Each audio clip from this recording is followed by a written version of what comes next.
Hey, welcome everyone. We're going to get started here shortly. We're just going to wait for everyone to file in from the waiting room. But thank you all for joining us today. I'm so excited to get to see. I know Minnie's going to launch our poll here to see where you're hailing from,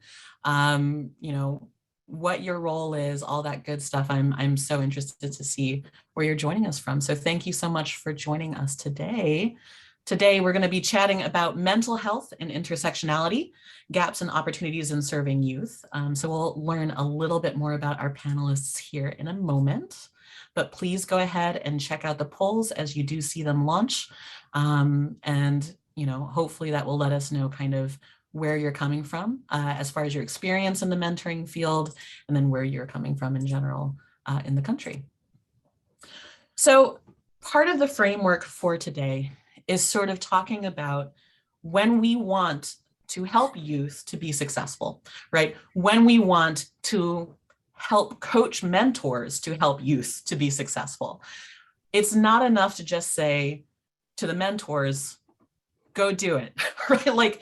Because it's not going to be, the youth is not going to have the same story as that mentor did, right? Their path to success is not going to look the same, and the definition of success is not going to look the same. Now, part of this framework is understanding that, the social determinants of health are largely what people tend to associate in their heads as, hey, I'm thriving as an adult.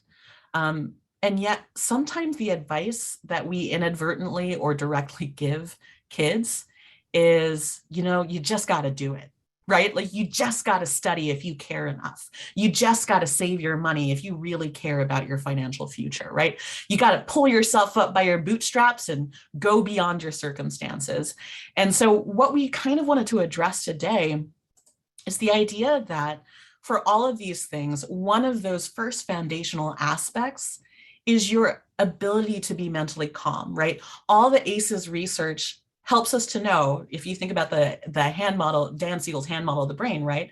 All the research helps us to know that if a kid is triggered and if their lid is flipped up, and please take a look at the YouTube videos on Dan Siegel's hand model if this is new, right? But if their lid is flipped up, if they're triggered, if there's something going on mentally, right? They're not operating from their prefrontal cortex. They're not making the decisions that they should be making, right? And so we really need to first hold up, recognize that it's not a bootstrapping thing, right? It's not just be better, try harder, right?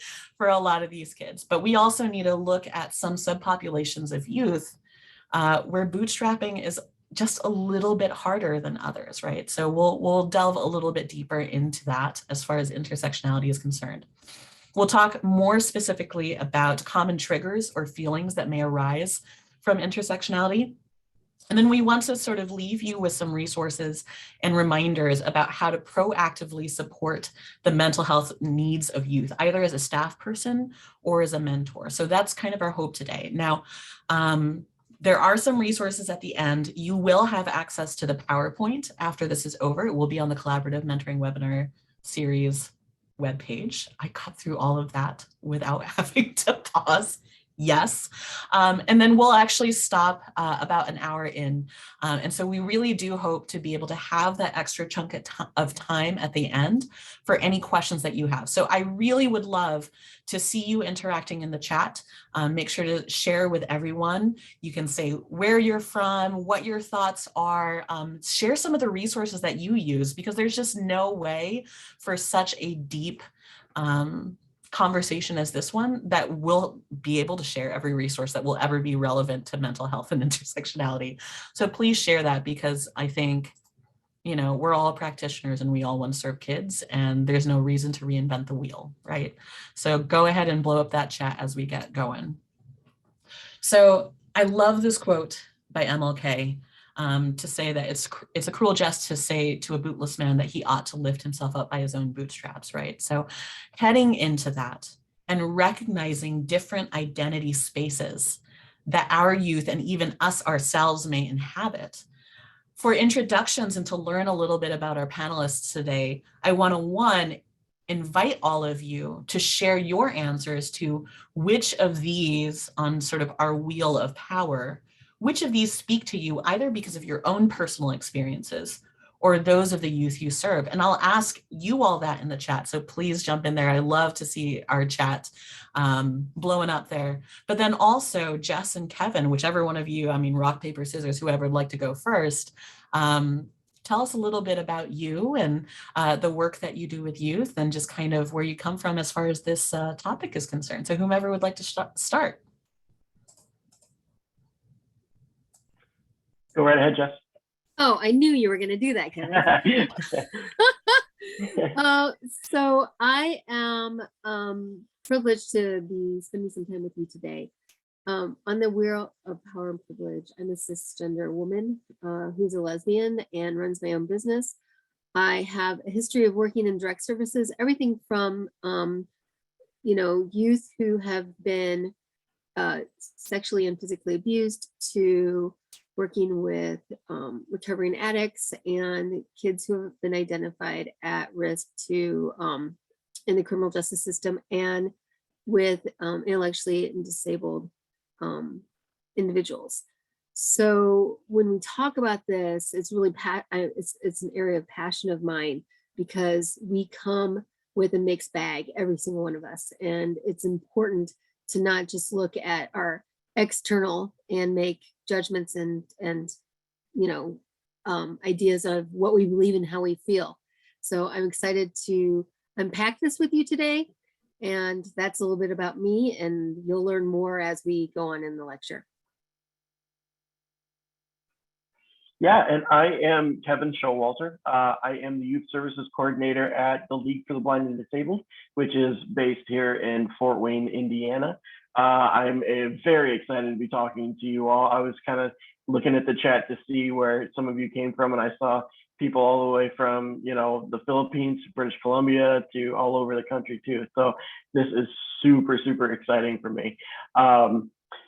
Where I come from is, my job, we are scattered all over this wheel. Our CEO says that we serve the largest minority group in the world because disability intersects with every other sect of people. So,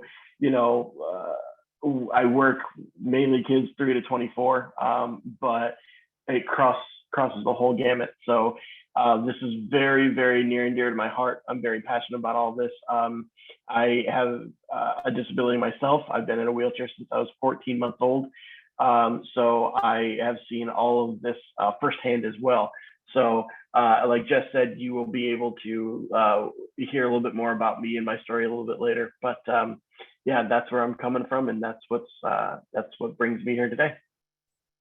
Love it. And as you both can see, we have so many wonderful responses in the chat, both just from where everyone is from, but then starting to share a little bit about their interaction with this wheel of power. And we're also, thank you all for participating in the poll that's launched right now. We're starting to see, choose the top areas from below that most impact your life or the youth you serve. So in order from most to least, we're currently seeing skin color is in the lead, followed by wealth, formal education, sexuality, language, but we certainly have representatives from every single portion of that wheel here today, either from yourself or from the youth you serve. So a privilege to be able to work with all of you today, and really excited to be talking about this and to also learn from your experience, right? Like, by no means are Jess, myself, Minnie, Kevin, we are not the experts on everything ever, right? So part of the wonder of this kind of forum is that you all are able to share with each other. So very much looking forward to seeing that. I low-key will be downloading the chat later and reading all of it. So I'm looking forward to seing everything there. Probably not very low-key. not low-key. High-key, going to be downloading the chat. Yes, exactly. We're going to be sharing some statistics throughout. I think my philosophy in building a slideshow that just like gives a pretty backdrop to the main focus of Jess and Kevin as panelists, but you'll be able to access all of these resources. All of these are preloaded with the links to wherever we got those images if you choose to use them in your own work, as well as the resources at the end. So you'll have all of this But as we get started, and this is a question for both of you, how might we start? What seems to be some of the biggest barriers to accessing mental health services for the populations that you all have served? Jess or Kevin? For individuals in our community, and I'm in the South Bend Elkhart region in Indiana. I could jog to Michigan. In our area, and I sense this happens in others, there has been a lot of merging in our community mental health. So we now have one provider, major provider, and they're backed up forever.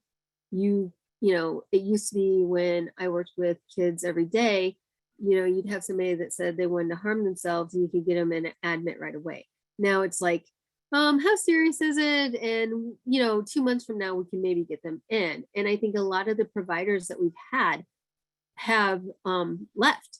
A lot of the small providers that we've had have, you know, gotten out of the business. And so to me, that's really scary.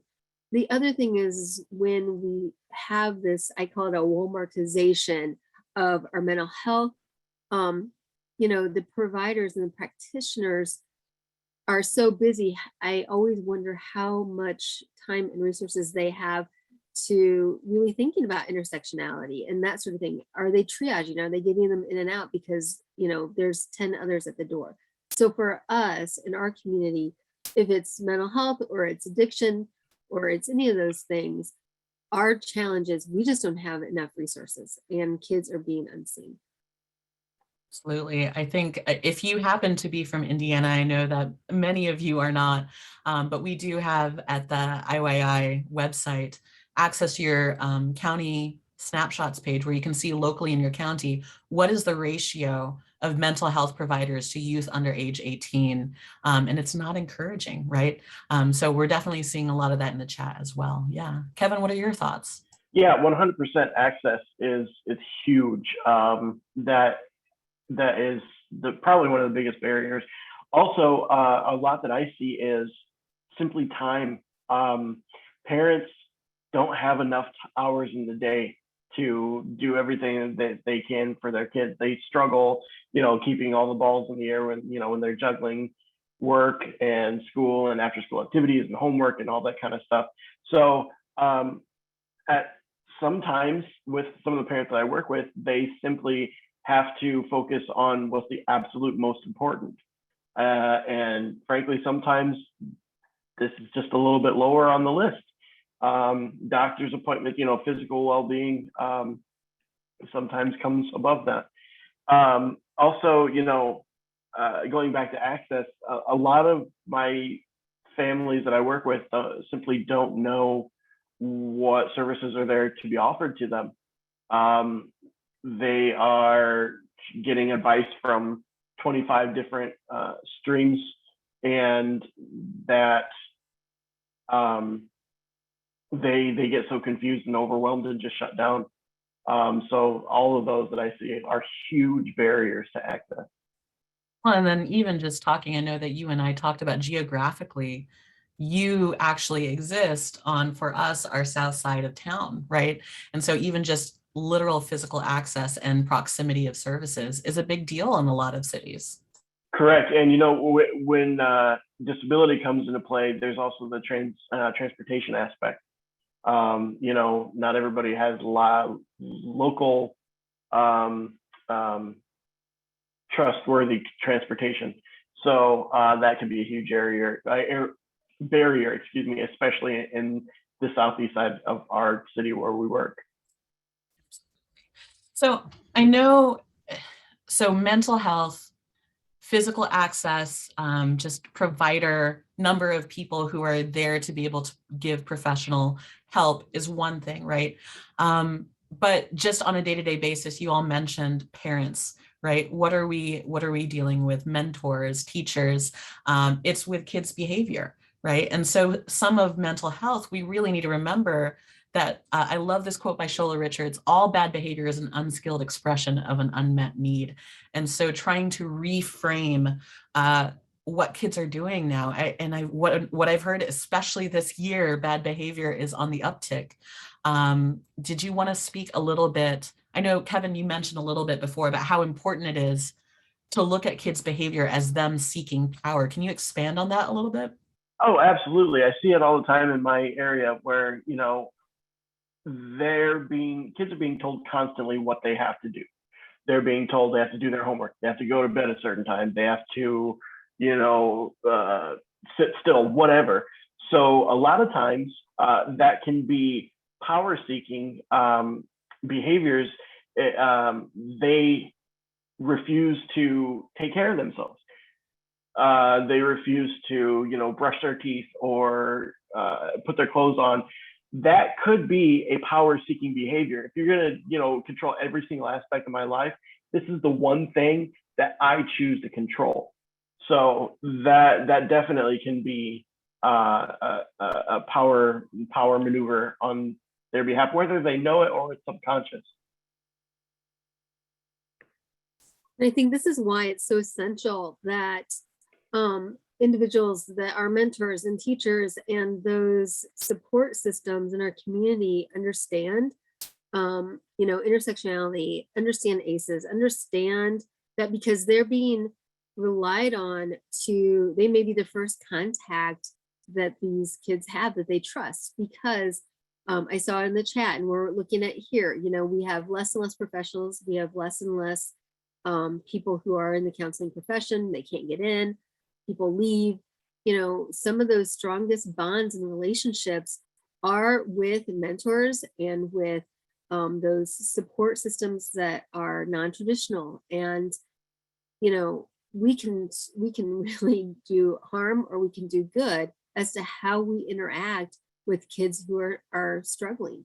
And so I love that we've done a lot to help people understand ACEs. We've done a lot to help people understand intersectionality and how to respond when a kid comes to you and says something that maybe you don't have, experience with.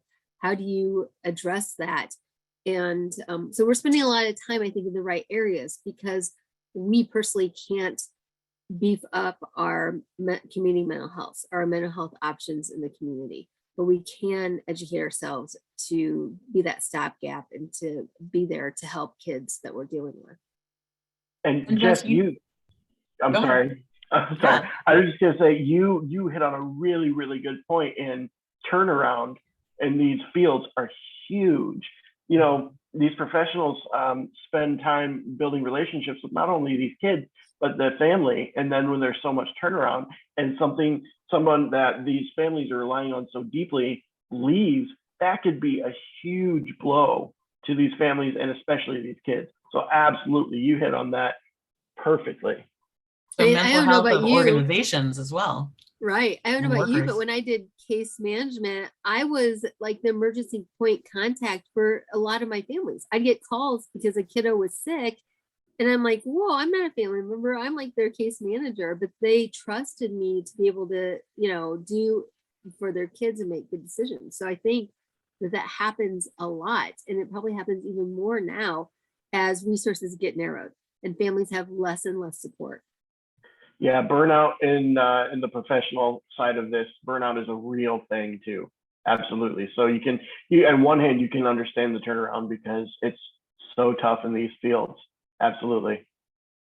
Jess, you've worked with a number of kiddos dealing with trauma and ACEs, and you've noted that a lot of the marginalized identities can add an extra layer of complexity. And, you just sort of spoke to, it's important that we continue to educate ourselves, and yet education and learning about the thing you're in and having good intentions doesn't necessarily mean that you're going to have a positive impact, right?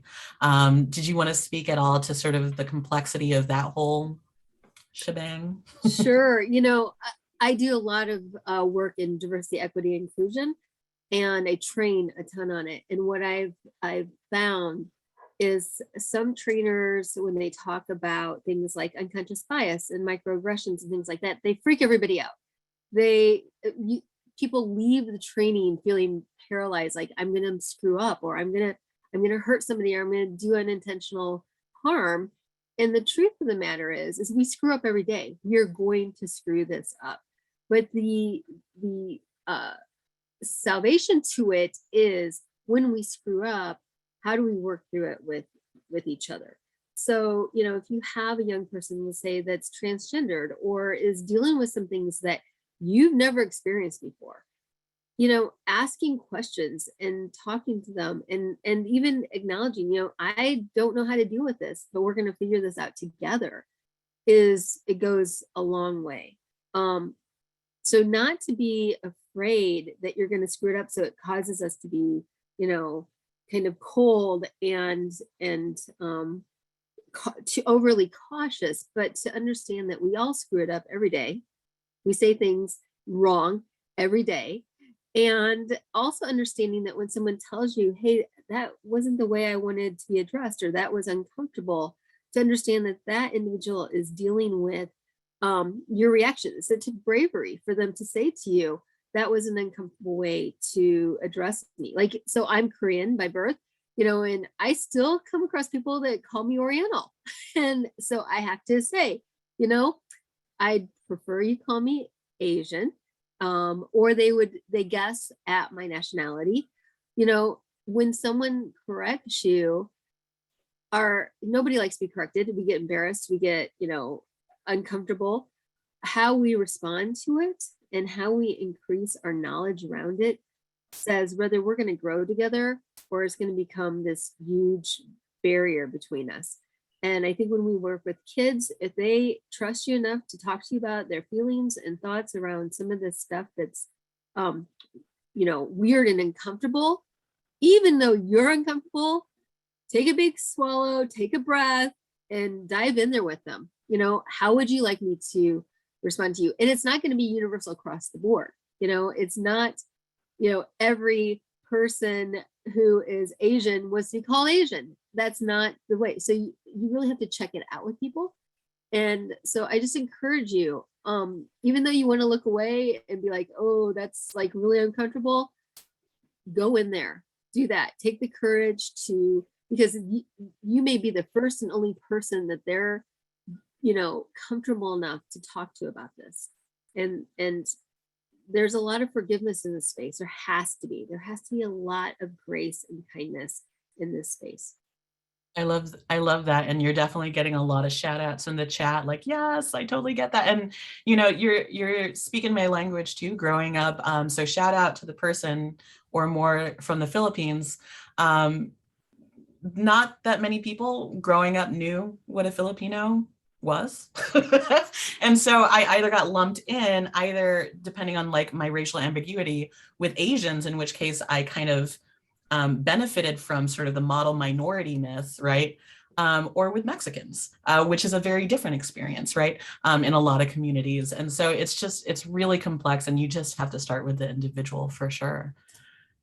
Kevin, are there additional aspects of achieving stable mental health for youth with disabilities that you would add on there? Yeah, you know, in the disability realm, it is sort of, sorry, I lost my train of thought. It's absolutely more crucial to learn how to self-advocate.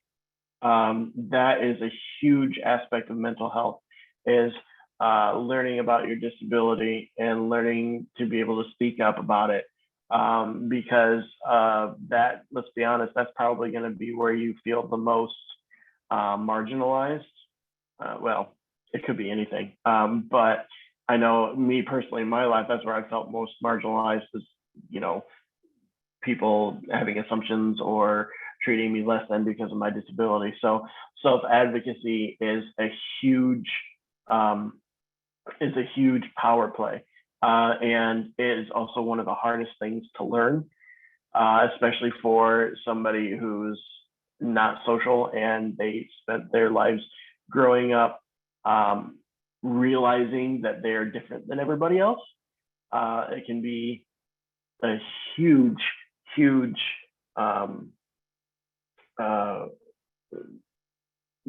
for them to learn how to do. And you know, that's one of the biggest things. And like I said, being able to talk about it and just be open about it. Learning to communicate is another huge thing as well. I've learned in my life that the best way to teach people how to communicate with disabilities is by initiating it first. So as a kid, if I saw somebody, you know, another kid at school kind of looking at my wheelchair, checking it out and kind of not quite sure, I was the one to go up to them and say, you know, hi, my name's Kevin. What's your name? You know, kind of break down those barriers first. Again, that's all part of self-advocacy. That's super, super tough, especially with kids. But as parents and mentors, if we sort of break down that barrier, not just for the kids with disabilities, but for, you know, for any kid in the community, I would much rather the parent who has the little child that's staring at me, I'd much rather them, instead of saying, you know, whispering, don't stare at him, it's not polite. I would much rather them say, why don't we go up and say hi instead? Because that, I think, teaches them better tools to learn about other people and to communicate with everybody. Spoken a little bit about, on one hand, for the self-advocacy, that challenge of like being able to advocate for what you need, but also not like trying to get into that weird like pity space where people sort of overcompensate, which is just as much of a drain on a person's mental health and resources. I don't know. Yeah, I mean, it sounds like it's a lot to navigate and to try to give kids the tools to navigate. Absolutely. You know, standing up for yourself and sort of communicating what you don't need help with is just as important as what you do need help with. You know, if somebody opens the door for you automatically and you don't need them to, you can, it's okay to say, that's okay, I can get it myself. You know, people tend to overcompensate and treat you like you need more help than you do, just because, you know, they're trying to be helpful, and that's totally understandable. But for lack of a better term, ignorance isn't always a good excuse, you know? So as a community, instead of doing the task for somebody, we can say, do you need help? Or do you not even help? Do you need assistance with this? But as a child with a disability growing up, to say, no, that's okay, I can do this. That's just as strong as anything else. And I think also this is where it comes in about, oh, there's my slide, about microaggressions and aggression and how to be an ally. You know, I think there's a fair number of microaggressions that are done in, you know, not in ignorance, that it is something that is done to be harmful and hurtful and passive aggressive. I think you have to look at yourself and go, are you asking this out of, you know, curiosity, a harmless curiosity, or are you asking this in judgment? You know, when people say things like, I don't see color, we've heard that a lot in 2020. Well, somebody, for me, where I got spit on and called all kinds of names because of the way I looked, saying I don't see color, throws away all of my life experience around that. Just because you don't see color doesn't mean that the kid on the bus that spit on me didn't see color. So having an understanding that just because you don't see color, what you're really actually trying to say is, I try to treat everyone the same, you know?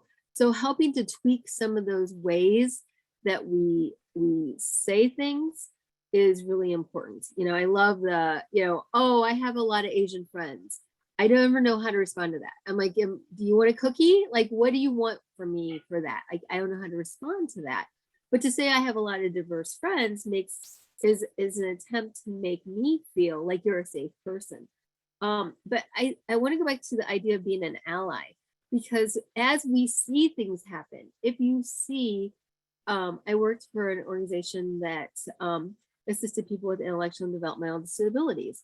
And my CEO, the reason I'm no longer there, in fact, my CEO said to me, go back there and tie so-and-so's shoe. And I thought, she can tie her own shoe. Like, why would you say that? So to be an ally is to speak up also when you see those things happening. You know what? We see that sort of thing happen all the time. So if I saw somebody opening the door for Kevin and I know he's perfectly capable of doing it himself, it's okay for me to also say, you know what? He's cool doing that for himself. Like, they would probably prefer it. Or if you don't know how to respond to somebody asking them, and then helping them on their journey. So being an ally is really important. And I think in our space, when we are mentors and we are professionals that work with youth, that's even more important for us to take that stance of how can we help a young person's journey so it's not so tough, so that they don't have to be the one saying, hey, I don't like that. You know, if you see somebody being made feel uncomfortable, do something about it. Absolutely. In certain situations, allies can be even more powerful than the person themselves. There have been numerous times where I've been at dinner with my fiance or my best friend or something, and the waiter waitress will say, they'll look at them and say, well, what does he want? Gesturing to me, and who's ever with me, they're like, I don't know, why don't you ask him? I mean, something simple like that. Going back to the I don't see color conversation, same goes for disabilities. I mean, I've had people say, well, I've known you for so long, I don't even see the wheelchair anymore. See the wheelchair, that is definitely a factor that makes me who I am. Don't see it as who I am or my defining factor, but it definitely is a part of me. And you need to understand that it is a part of me that might change some things. So don't ever not see my disability. See how I am as a whole, including the disability. Absolutely. Yeah, and so we've spoken to some of these common triggers and feelings. Kevin, are there any additional ones on this list or in general that you see some of your youth experiencing, the ones that you work with? Yes, absolutely. There are, especially, the second one of the slides you have up right now is I feel worthy of love. That can be super difficult for people with disabilities to comprehend. There's nothing wrong with you. I spent a lot of time in my youth trying to work that out. I'm worthy of love just as much as everybody else. Also,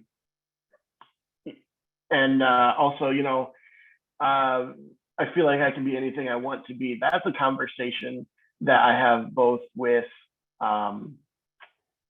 parents and the consumers that I work with, that you need to know you need to try everything, and your parents need to let you try anything that you can, so you can fail to know what you want to succeed at.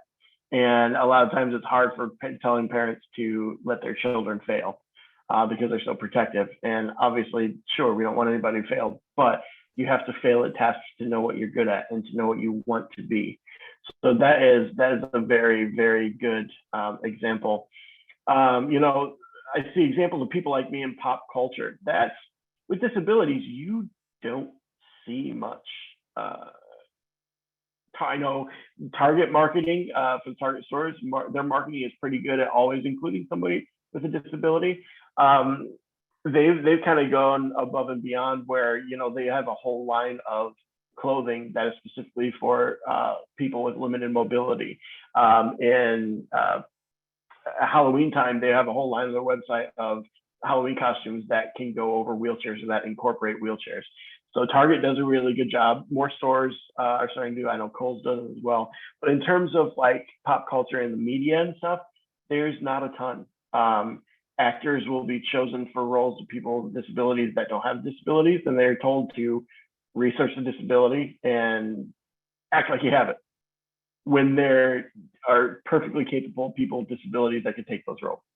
I myself am on my side hustle as a musician. So, with all these music, acts or groups, whatever, how many do you know of that have disabilities? Granted, a lot of them could have what I call non-visual disabilities, which is, something you can't outwardly see, of course. There's quite a big percentage of the population that has non-visual disabilities, but how many do you know for sure have disabilities? Not many, I'm sure. So it's starting to get more recognized, and it's starting to get a little bit better.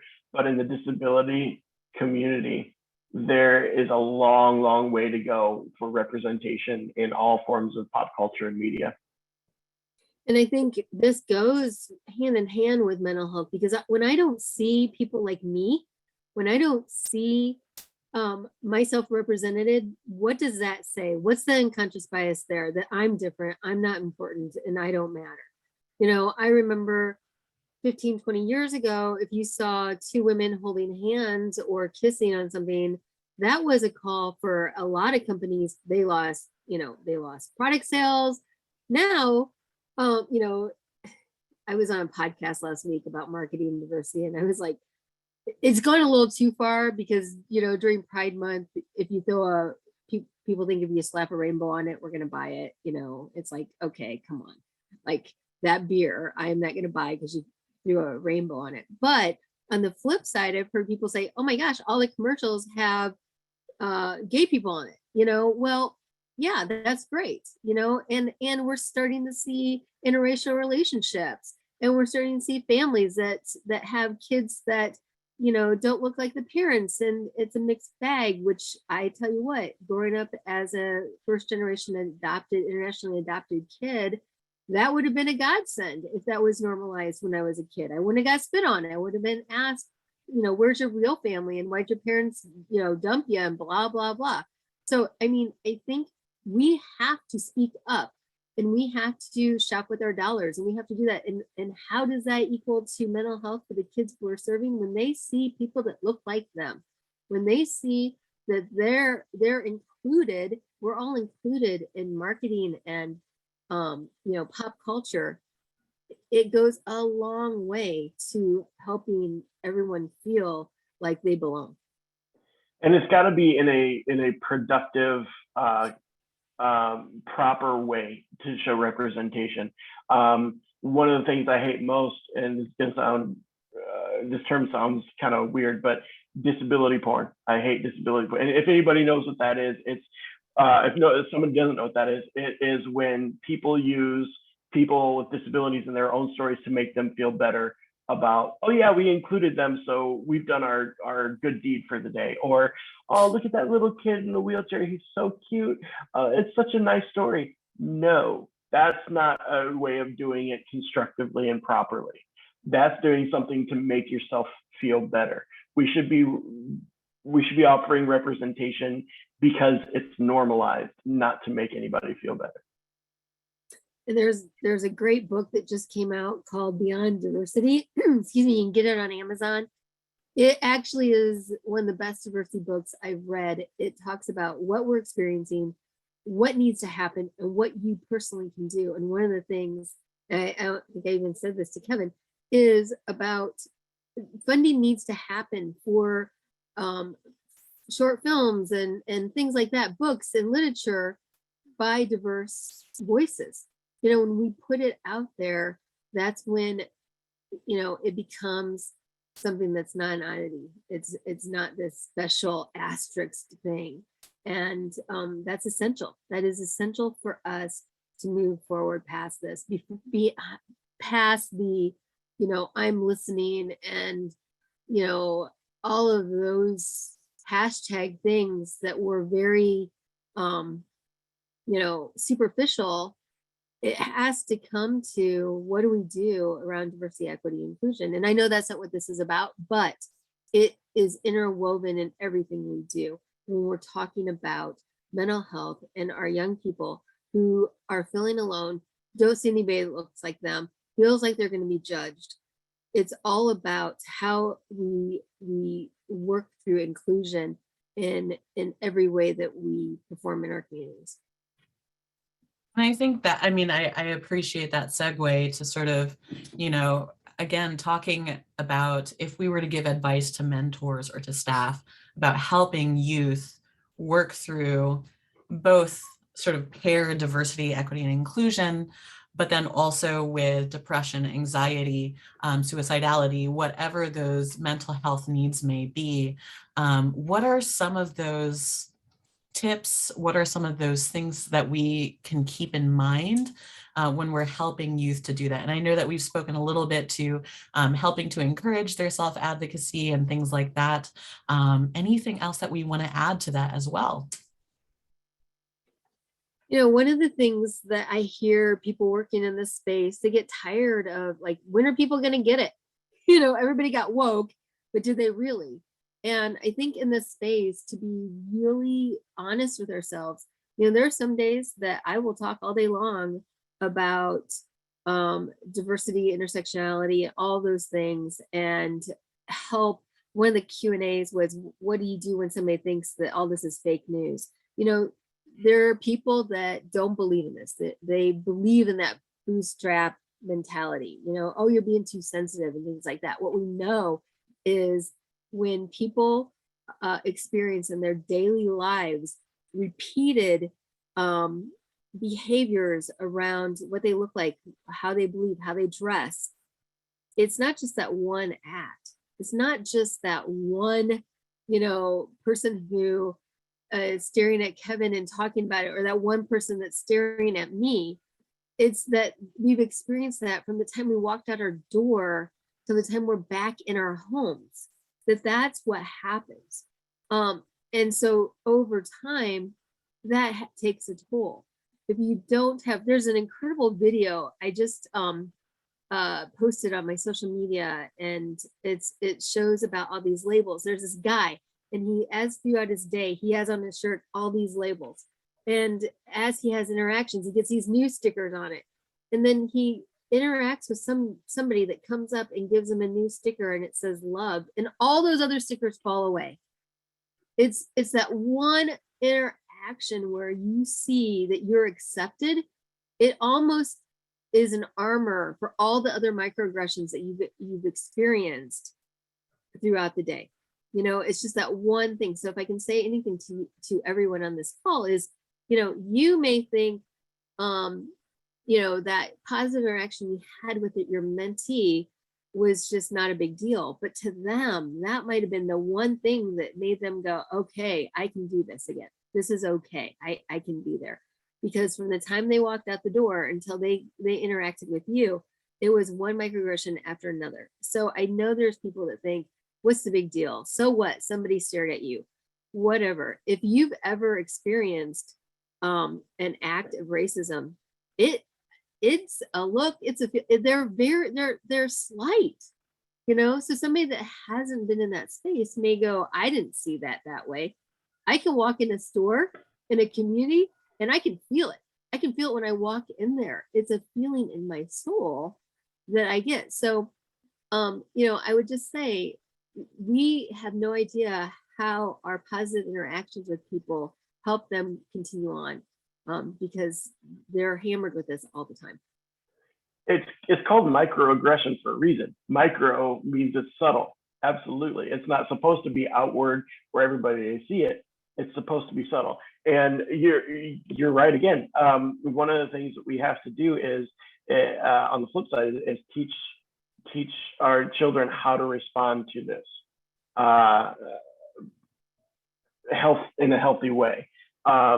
Teach them that is 100% okay to have their feelings and to voice their feelings and to have, you know, just to let those feelings out. But ultimately, it's up to us to rise above whatever had happened and you know, show that it's not going to get us. It's not going to take us down. But yeah, absolutely. It's so tough, and learning to be strong is very, very difficult. Monica just put up a very good slide that I work with quite a bit about people's first language. Monica, did you want me to go into that a little bit?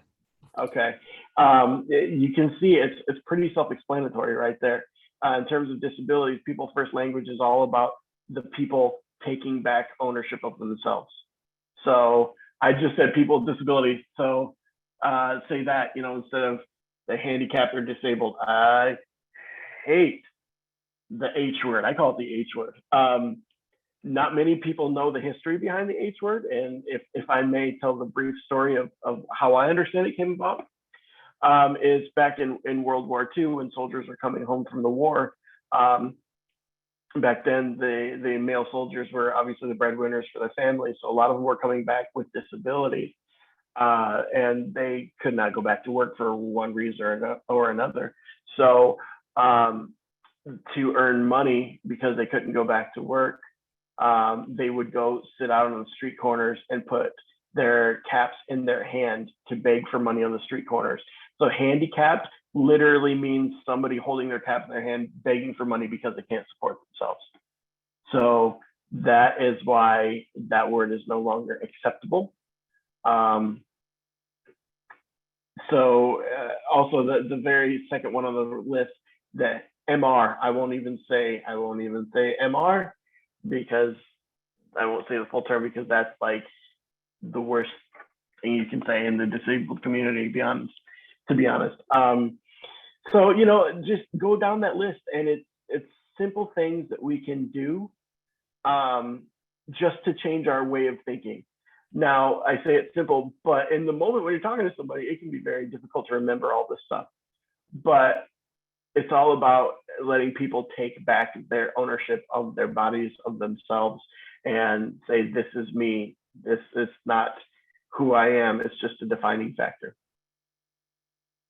Absolutely. And for those of you who are asking, the PowerPoint, complete with all the links to this, including the images, which are also linked to their source websites, that will be available after this webinar on the Collaborative Mentoring webinar page. So Minnie, if you don't mind dropping that link in the chat, and then we'll update that here soon in the next couple days or so.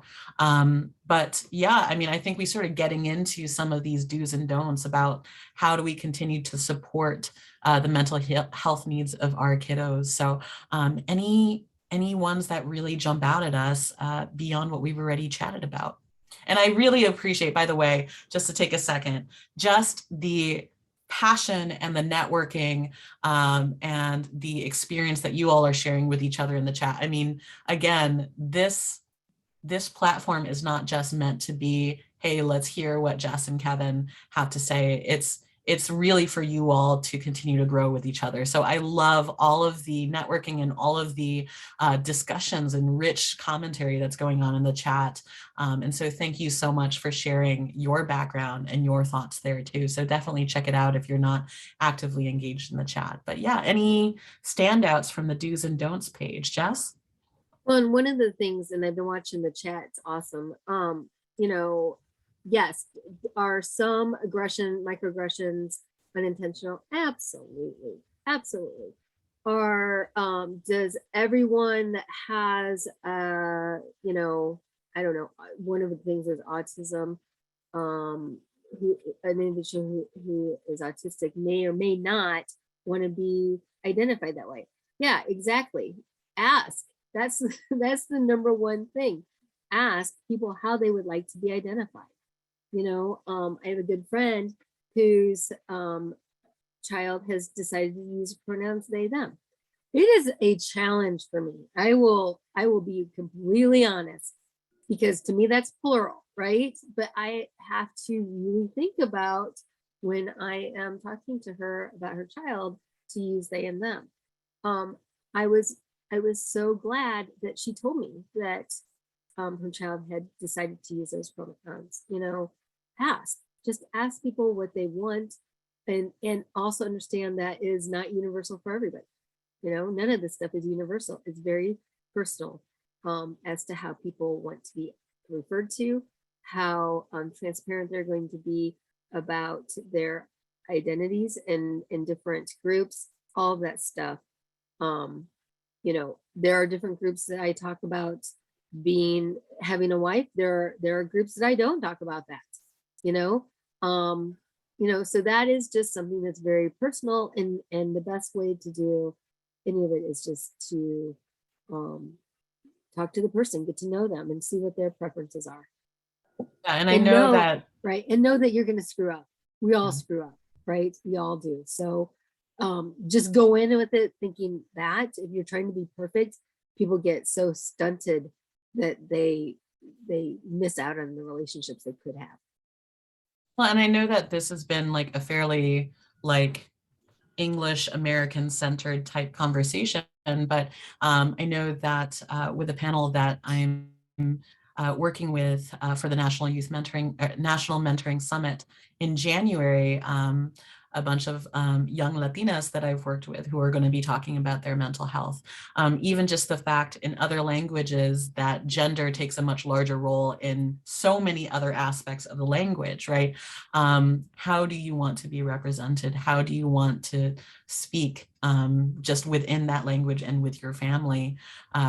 Is an important thing to learn about. And so I appreciate you sort of giving that nod for sure. Yeah. So on the list on the screen where it says, under the don'ts, there's the point that says talk down. And I would just like to hit on that for a moment, because that is possibly the most demeaning thing you can do with somebody in my community, is talk down to them, treat them like they're a child just because they're in a wheelchair. And I keep saying in a wheelchair because I am in a wheelchair, but just because they have some differences. Case in point, I was a couple of years ago, I was at a groundbreaking ceremony for something in our community, and local politicians were there. And I was with my mother, and we were kind of networking afterwards. And a certain local politician came up to my mom that she knew, and she was talking with my mom. And she looked straight at me, and she bent over and put her hands on her knees and stared square at my face while still talking with my mother. And she said, "I've got a special little boy at home too." And I was never more insulted in my life than that situation. And I'd like to say that that's uncommon, that that's an outlier. It's not all the time. It was one of the few times that's happened to me, but it was just completely humiliating, and I was just done for the rest of the day. So that is just an example of why talking down to somebody, especially in any, just talking down to anybody, can be just excruciating and awful. So I did see a follow-up question to that, Kevin. Ayla asks, what did you say to her? You know what? It was a moment where I was so flabbergasted that I did not say anything at all. I was just going, and she just moved right along. It was like she was the politician and I was the baby that she was coming to kiss, and then she was on to the next baby. So I was stunned beyond belief. And like I said, I was not a child. This was just a few years ago that this happened. And Christopher's pointing out, did she mean to hurt you? Yeah. And I think that's where we keep on going back to impact, right, is not intent. No, Can I weigh in on that? Because when we're talking about inclusion, when we're talking about doing better, your intent or anyone's intent does not matter. The outcome is the only thing that matters. And that's the hard truth of it. If you are in this space and you want to help, your intent or anyone's intent does not matter. The only thing that matters is the outcome. And so I hear so often, oh, I bet they didn't mean to. So there's a local chef that is also Korean. She's like double my size. She's like twice as tall as me, twice as wide as me. And I would get asked all the time if I was her, all the time. And I would complain about it. Like, it would just tick me off. I'd be like, oh my gosh, it's just because we're both Asian, like, give me a break. And when I tell people I'm not her, they get like insulted, and then my friends would say, well, you should be honored because she's a great chef and you should be honored. They didn't mean to blah, blah, blah. That did not make me feel better.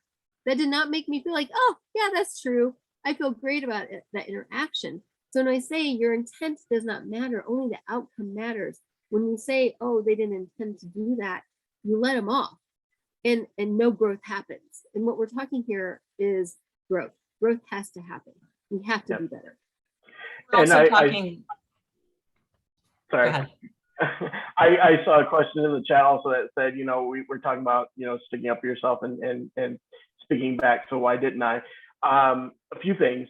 I was just completely flabbergasted. Like I said, I couldn't believe that came out of her mouth. So I didn't know at that moment, in the moment, how to respond. And also, I will admit, even a few years ago, I was not as strong of a self-advocate as I am now.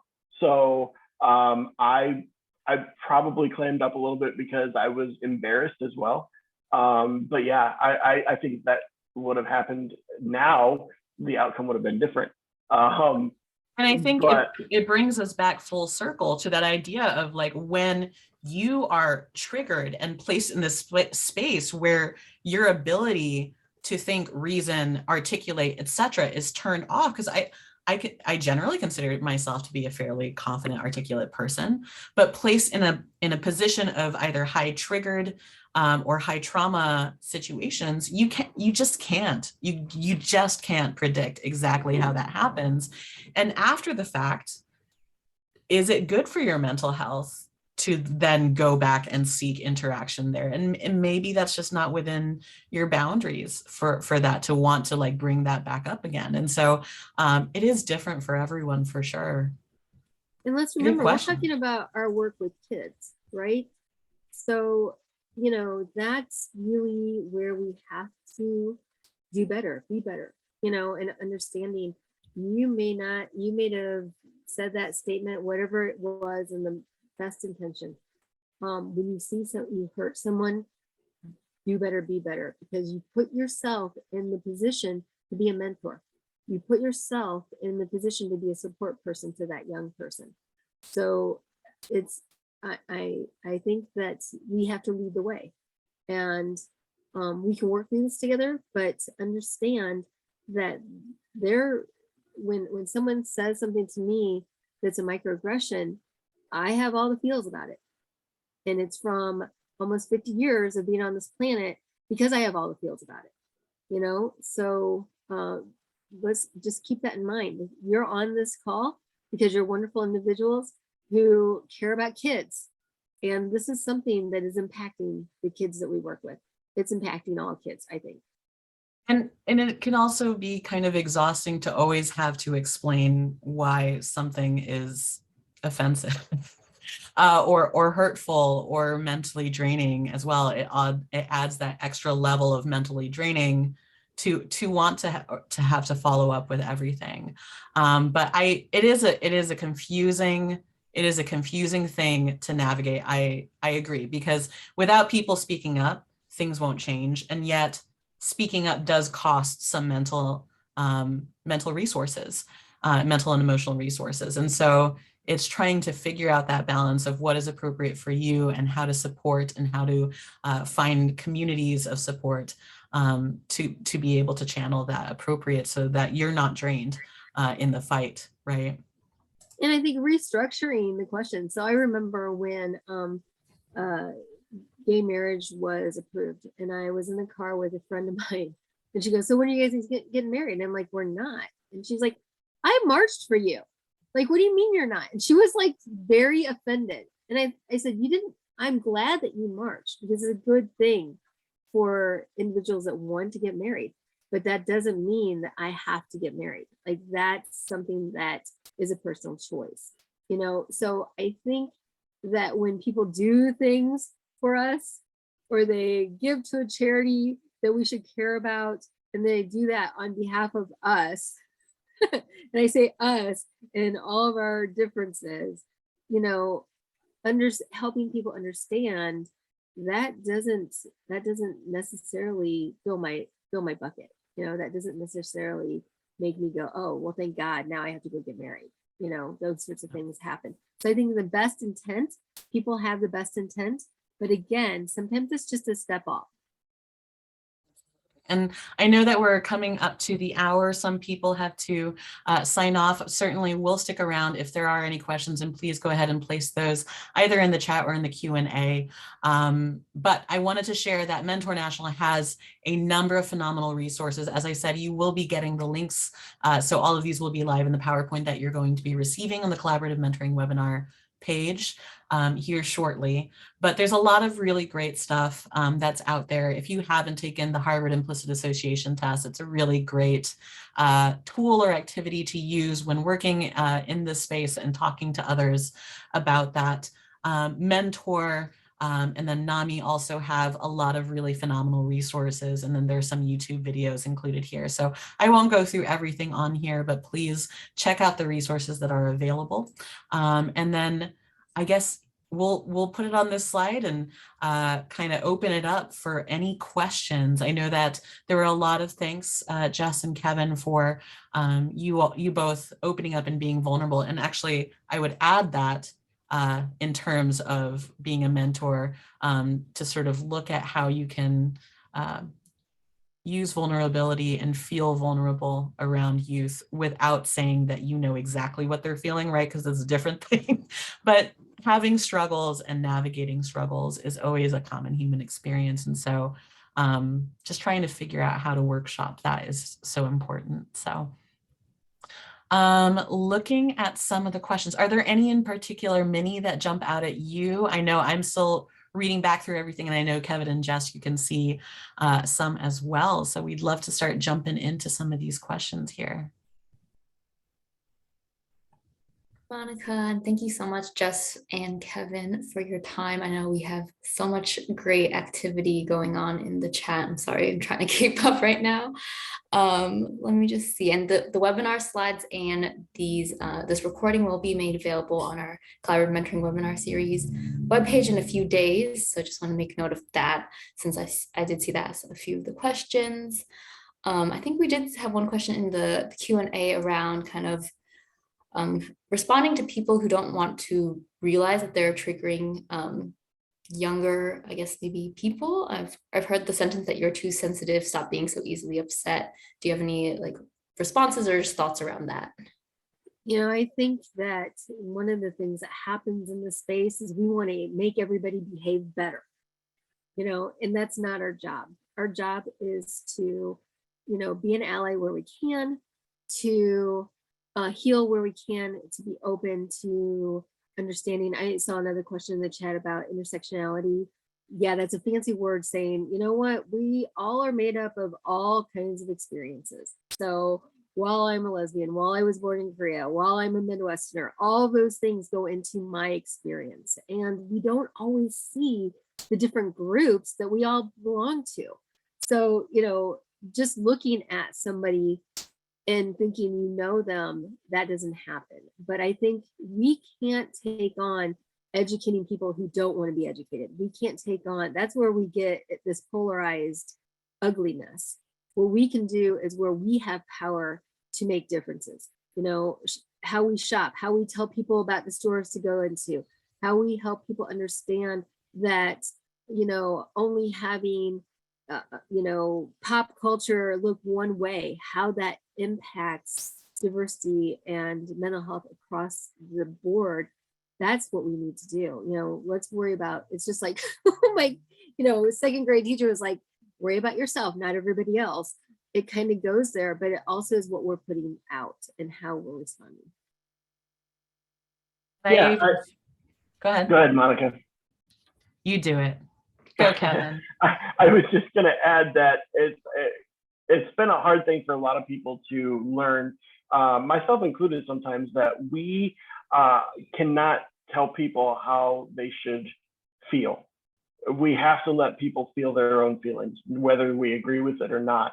And that's something very difficult. So the phrase you're being too sensitive, or, you know, used to be called being a snowflake and all that kind of good stuff, whatever. That's not our place to tell you, hey, you can't feel that. We have to accept and appreciate that they feel that, even if we don't agree with them.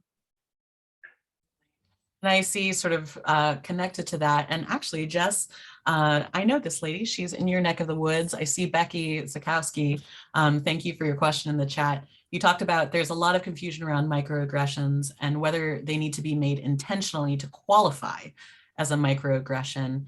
Any suggestions of an explanation? And again, it keeps on going back to that intent versus impact. And you don't want to make people feel bad. But. Right. So yeah. So microaggressions are just that. They are quick. They are sometimes intentional. What I always asterisk it by, is it made out of judgment, Or is it made out of a curiosity to understand? That's, if it's made out of judgment, I can't really change that person's behavior or mindset. If it's made out of a curiosity, like,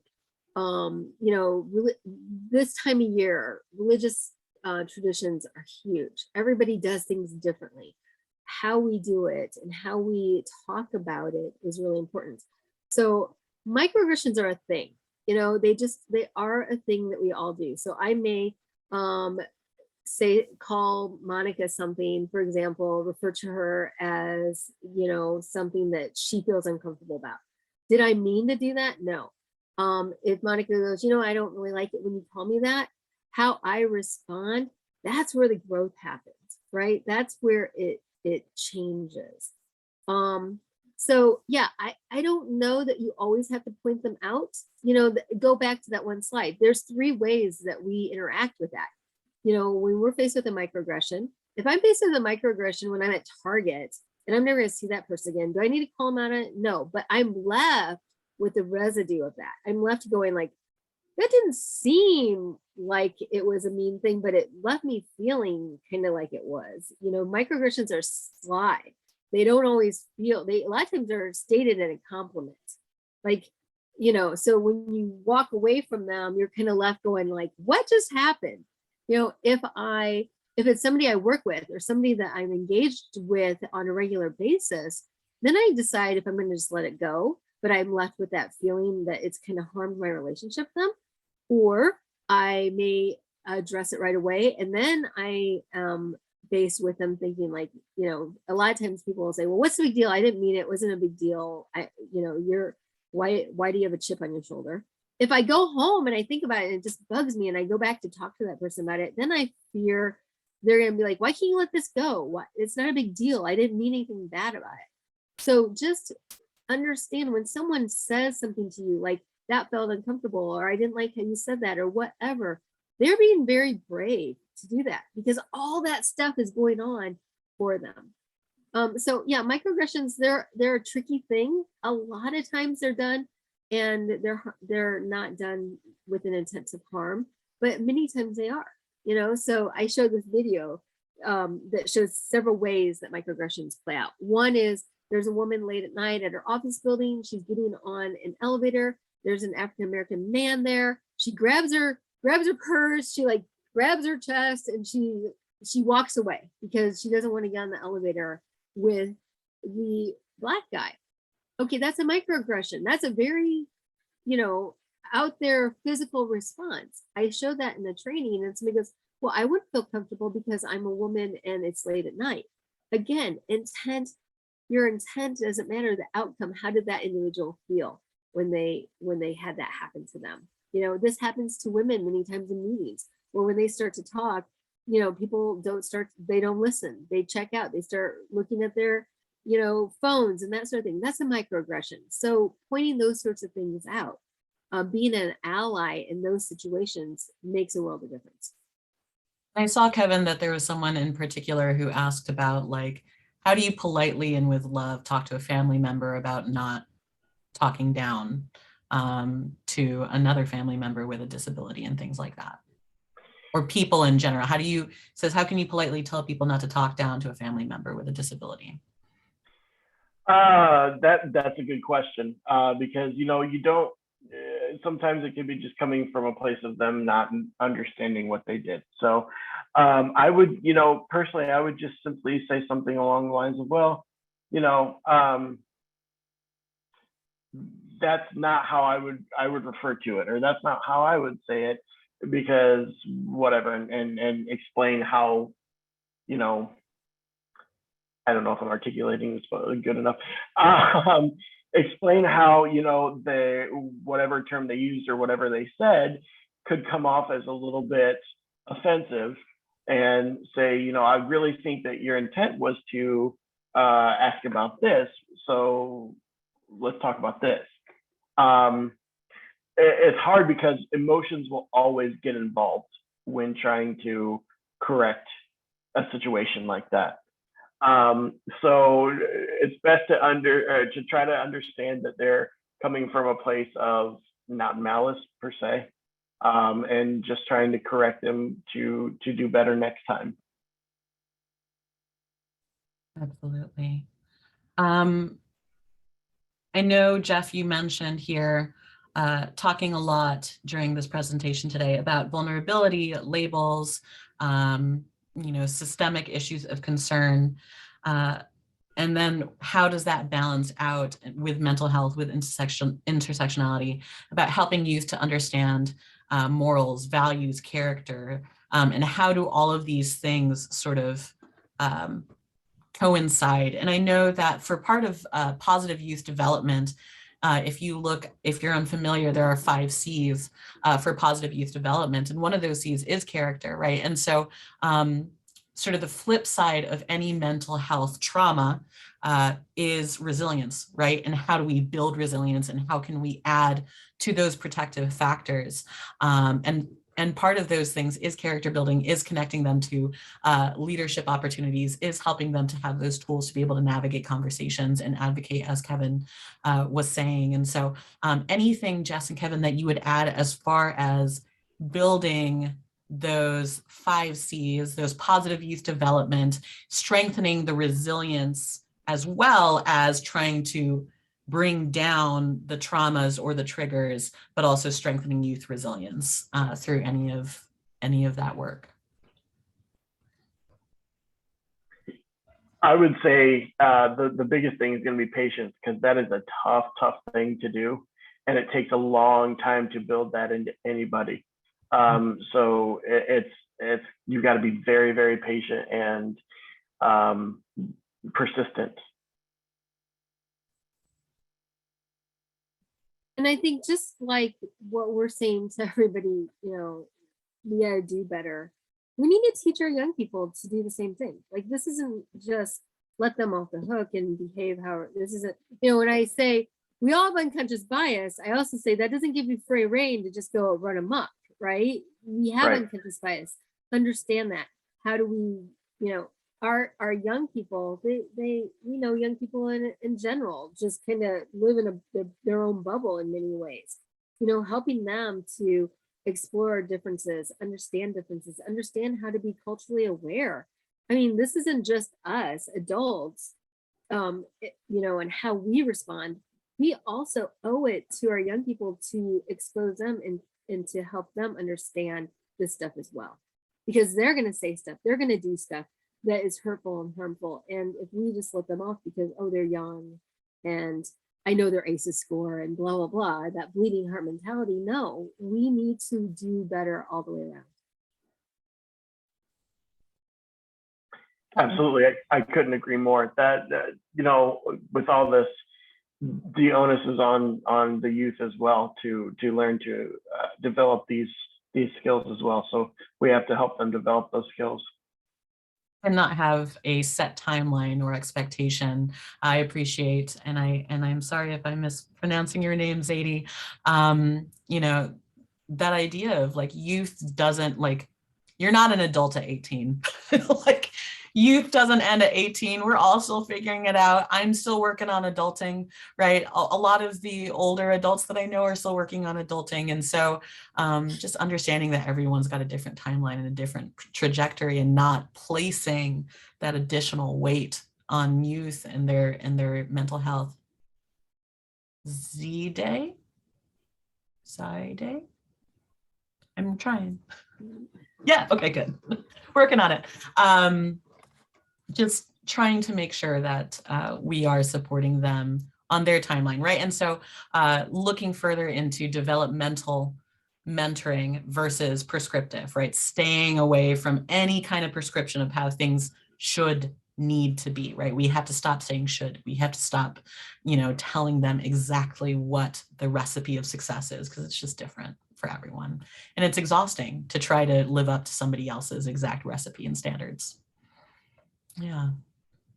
Well, very good. I think unless Jess or Kevin, you would want to add any And those of you who are raising your hand, if you could either chat us and the panelists personally, or if you could throw your question in the chat, that would be wonderful. I don't intend to skip over your raised hand. I think we're just navigating through the chat or the Q&A there. But Jess and Kevin, any closing comments as we reflect on sort of mental health, supporting youth with mental health needs, depression, anxiety, and all other diagnoses or any other kinds of those descriptions, and their intersectional identities as well? Anything else that you'd like to add? I would just say that mental health is truly, it's a lifelong journey. It's not something that can really ever be perfected, I don't think. So it takes constant work and constant attention. So anybody who thinks they've got it all figured out, they don't, and they probably won't. So these are just recommendations for what we found that can help sometimes, and make things a little bit better. But it's by no means the be all end all fix to everything. And I will say, just before you say your final comments as well, there's some comments here about how do you suggest working with a youth to help them unlearn biases and prejudice and be better allies. But there was also earlier a question about how to help organizations to recognize that if they don't think that DEI work is important, that it is. And so some of that just general buy-in to, hey, friends, this is important, and let's help you to come over and join us in being allies. Yeah, come in, the pool's warm, you know. It's no, you know, oddly enough, I work with a lot of companies and nonprofits around this space, and I give you permission that if you're not going to go in full bore around diversity, equity, inclusion, don't bother. You know, just don't bother, because you do more harm. I always see groups, they put a statement on the wall, they grab all the brown people in their grasp and start a committee, and they think they're done. And the truth of the matter is, you're not done. You know, if you aren't committed to really looking at some hard stuff, and I mean everything from your policies to how you fundraise to, you know, recruitment, retention. I'm working with a for-profit, and we're talking about supply chain and sales. I mean, every aspect of your organization is a part of this. So how do we help youth? We expose them to different people. We expose them to diverse situations. We get them out of their comfort zone, but in not in like an way. awful, obnoxious way of being no. Like, let's go introduce you to a blank person. You know, one of the great ways that I talk to people about doing it is around, I love food. I'm a foodie. You know, one of the safe ways to do it is explore different cuisines. You know, go to cultural events, if that's in your community, of different groups that you're not aware of. Go to safe things and expose them to. I have a nephew that, you know, he's got his scorecard full of aces. We've had him on and off since he was born. We expose him to as many cultural things because he doesn't get that anywhere else. We're going to a play it's an Amish-based play on Saturday, you know, just to try to get him exposure to as much as we possibly can. Because when people see differences, it subtly works to help those unconscious biases. You know, when you expand your world, it helps, because now it's not unconscious, it's in your consciousness. So I would say, you know, it doesn't have to be a regimented, you know, we're gonna listen to our Latin music today. It doesn't have to be that. It can be fun and engaging and normal activities that you do with each other.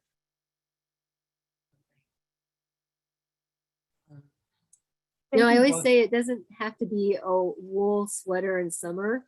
You know, when you hear we're going to talk about diversity, equity, inclusion, people are like, oh no, and they get that fear in there. You know, it can't be looked at as this heavy, scary thing. Only first responders run towards scary things. The rest of us shy away.